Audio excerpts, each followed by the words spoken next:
Assalamualaikum warahmatullahi wabarakatuh. Kami dari kelompok 4 akan mempresentasikan mengenai beberapa pahlawan di Indonesia. Airku tidak kulupakan, kau terkenal selamanya. Yang pertama itu Frank Kesipo. Frank Kesipo adalah salah satu pahlawan nasional Indonesia yang berasal dari Papua. Frank Kesipo sangat berperan aktif dalam mempertahankan bangsa Indonesia khususnya di tanah Papua.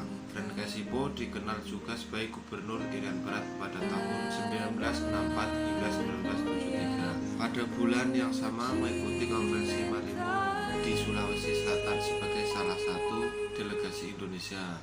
Pada konferensi Marimo, Frank Kesipo mengusulkan nama Irian sebagai pengganti nama Papua. Frank Kesipo menjadi tokoh penting dalam pergerakan anti Belanda, di mana sebagai pencetus pergerakan melawan Belanda di Biak pada tahun 1948. Frank Kesipo pernah dijebloskan ke penjara oleh Belanda. Ini dampak dari penolakan saat ditunjuk sebagai wakil Belanda di wilayah Nugini dalam konferensi Medan. Biografi Tan Malaka. Tan Malaka adalah sosok laki-laki kelahiran Suliki, Sumatera Barat pada tanggal 2 Juni 1897 dengan nama asli Ibrahim gelar Datuk Tan Malaka. Anak dari pasangan Kasat Caniago dan Sinabur ini merupakan tamatan Quick School Bukit Tinggi pada umur 16 tahun di tahun 1913 dan dilanjutkan ke Ridge Quick School di Haarlem, Belanda. Setelah lulus dari Ridge Quick School, Tan Malaka kembali ke Indonesia dan mengajar di sebuah perkebunan di Delhi. Dari sinilah Tan Malaka menemukan ketimpangan sosial di lingkungan sekitar dan muncullah sifat radikal Tan Malaka. Tan Malaka merupakan sosok yang memiliki sifat sosialis dan politis. Pada tahun 1921, dia pergi ke Semarang untuk mulai menerjuni dunia politik. Kiprahnya dalam dunia politik sangat mengesankan. Hal ini didukung dengan pemikiran Tan Malaka yang berbobot dan berperan besar dalam sejarah perjuangan kemerdekaan Indonesia. Berbagai halangan dan rintangan yang dihadapi Tan Malaka dalam memperjuangkan kemerdekaan Indonesia, mulai dari penangkapan dan pembuangan di Kupang, pengusiran dari negara Indonesia, seringnya konflik dengan Partai Komunis Indonesia hingga pernah diduga kuat sebagai dalang di balik penculikan Sultan Syahrir pada bulan Juni 1946. Yang ketiga, SK Srimurti. Surastri Karma Trimurti yang lahir di Kabupaten Boyolali 11 Mei 1912 dan meninggal di Jakarta 20 Mei 2008 pada umur 96 tahun, yang dikenal sebagai SK Trimurti, adalah wartawan, penulis, dan guru. Dia kemudian menjabat sebagai Menteri Tenaga Kerja pertama di Indonesia dari tahun 1947 sampai 1948. Walaupun aktif di dunia politik, ia juga tak melewatkan aktif di organisasi wanita seperti KOANI atau Kongres Wanita Indonesia. SK Trimurti bertugas untuk menangani masalah yang berkenaan dengan pekerja perempuan.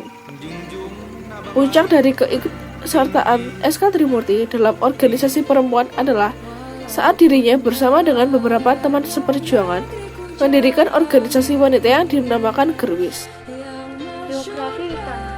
Insiden ke-13 PKI yang terjadi pada tahun 1965 membuat tokoh-tokoh yang bergabung dengan Partai Komunis Indonesia terlihat mudah di mata Indonesia. Padahal, beberapa tokoh PKI memiliki peran penting dalam terjadinya kemerdekaan Indonesia. Salah satunya adalah Witana. Namanya Witana, tempat tanggal lahir Medan 18 Oktober 1914. Menghilang pada tahun 1966. Istri bernama Asminah Binti Usman 1940 sampai 1966.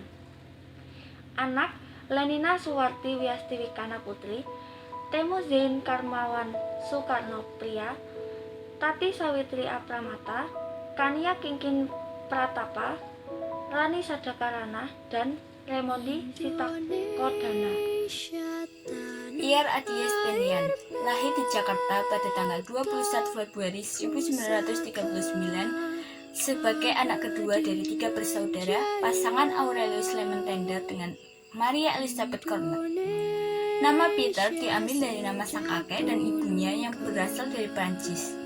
Nama Peter itu sendiri yang berarti kuat sebagai batu. Pada masa pendudukan Jepang, ayah Tendian memboyong keluarganya ke Magelang karena dijadikan sebagai kepala rumah sakit di sana. Tendian kecil sering melihat pemuda pejuang kemerdekaan datang ke rumahnya untuk meminta obat-obatan pada ayahnya. Pada tahun 1950, Tendian pindah ke Semarang karena ayahnya mendapatkan tugas di sana.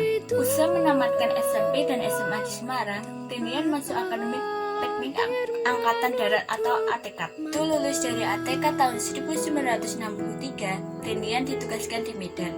Kemudian, setelah mendapatkan pendidikan di Pusat Pendidikan Intelijen di Bogor, Tendian ditugaskan mengawal Menteri Negara Ojaitan ke Malaysia untuk menghalang kerjasama dengan pihak-pihak penentang pembentukan Malaysia. Sepulang dari misi itu, Tendian mendapatkan kenaikan pangkat menjadi Letnan 1. Kemudian mendapatkan tugas sebagai ajudan Nasution.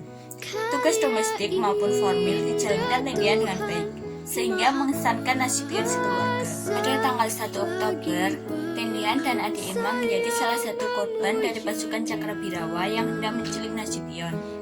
Tendian lalu dibawa ke desa Lebong Buaya, sementara Adi Irma mengalami luka parah akibat tertembak. Tendian dihabisi hari itu juga, dan jenazahnya bersama jenazah 6 jenderal Angkatan Darat baru ditemukan di Sumur Tua pada tanggal 4 Oktober. Sehingga Presiden Soekarno menganugerahinya gelar pahlawan revolusi dan menaikkan pangkatnya menjadi Kapten Anumerta. Burhanuddin Muhammad Dia. BM Dia adalah seorang jurnalis yang sangat peduli kepada bangsanya. Dia berperan besar dalam mendokumentasikan detik-detik perkembangan situasi menjelang proklamasi 1945. Sebagai jurnalis, dia kemudian terlibat dalam penyebaran berita kemerdekaan tersebut ke pelosok Indonesia. Sebagai seorang jurnalis di masa penjajahan Belanda dan Jepang, BM Dia adalah seorang yang tulen dan handal. Dia mampu merekam semangat para pemuda melepaskan diri dari kolonialisme sekaligus terlibat dalam perjuangan tersebut. Burhanuddin Muhammad Dia atau lebih dikenal BM Dia lahir di Banda Aceh pada 17 April 1917.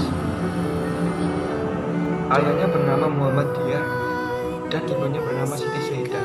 Pada saat Jepang menduduki Indonesia, BM Dia menjadi redaktur pelaksana dan wakil pemimpin redaksi Surat Kabar Asia Raya. Posisinya sebagai jurnalis membuat BM Dia banyak mengetahui informasi, baik di dalam maupun luar negeri. Surat Kabar Asia Raya ditutup ketika Jepang kalah perang dari pasukan Sekutu tahun 1945. Setelah Jepang menyerah pada September 1945, BM Dia bersama rekan-rekannya kemudian merebut dan mengambil alih percetakan milik Jepang yang bernama Jawa Shimbun. BM Dia berinisiatif untuk membuat koran Indonesia yang bernama Merdeka. Pada Oktober 1945, BM Dia mengambil peran sebagai pemimpin redaksi bersama istrinya Herawati Dia. Ia juga mendirikan koran berbahasa Inggris, Indonesian Observer, pada tahun yang sama. Setelah Indonesia merdeka, BM Dia diberi kepercayaan sebagai duta besar Republik Indonesia untuk Cekoslovakia dan Hungaria pada tahun 1959. Kemudian tahun 1962 menjadi dubes di Inggris selama kurang lebih 2 tahun. Yang bisa kelompok kami sampaikan, apabila sumber referensi kami ada yang kurang, mohon maaf, kurang lebihnya kami mohon maaf. Wassalamualaikum warahmatullahi wabarakatuh.